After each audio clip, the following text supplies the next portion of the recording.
Welcome everyone. This is Assemblymember Clyde Vernell from the 33rd Assembly District in Southeast Queens. And today in this video we'll be talking about congestion pricing. First of all, we'd like to commend Governor Hochul for listening to this district and many districts like ours for putting a halt on congestion pricing.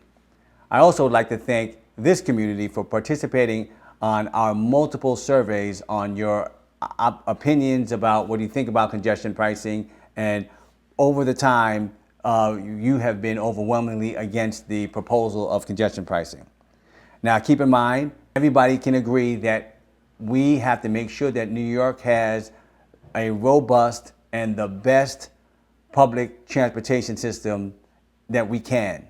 And a great public transportation system keeps the lifeblood of this city, of the tri-state area going, and it's also good for the nation.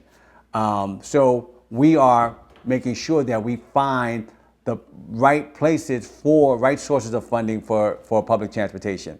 And in our area, this area is a transportation desert. A lot of us drive. We also take the public transportation. So public transportation is an important fabric of our transportation system that we use in this community. So we'll address the environment.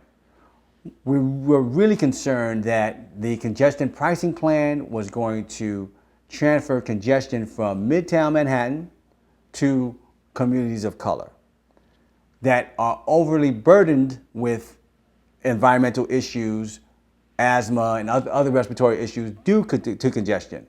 We would think that a lot of the congestion would be in Queens, move to Harlem, to the Bronx, to Brooklyn. So really concerned about, congestion in these neighborhoods and in these areas. Also, we're concerned about economic issues. Again, so working people will be overburdened paying to get into Manhattan, to get into work. Really concerned about where that lies, about where the funding will come from, and that the funding is a fair source. I used to own a restaurant in Lower Manhattan. So we're concerned about small businesses in Manhattan. And in my restaurant, many of the patrons that would come on the weekend were bridge and tunnel folks. People that would drive in from the Bronx, from Brooklyn, from Staten Island, from New Jersey, from Long Island. Concerned that will have a detrimental effect on our small businesses, especially now when business is down. We're also concerned about the empty office spaces in Manhattan. We're also concerned about the empty retail spaces.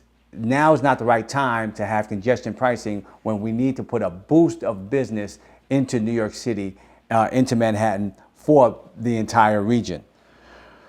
We're concerned about ridership on on mass transit. There's news about safety for getting on the train. We have to properly address that. Not sure if now is the right time for this type of congestion pricing. Where are we now and how are we moving forward? There's talk that the Assembly and the Senate may go back up for a special session to deal with funding for the MTA. And there are other sources and other ideas about how to properly fund the mass transit system in New York. What I ask for you is to continue to engage with me. Send me. I read your emails. I listen to your voicemails or your phone calls, or contact me directly on social media, and we'll provide more surveys to figure out where we are and where we're going. But thank you for communicating, and I'll keep you posted.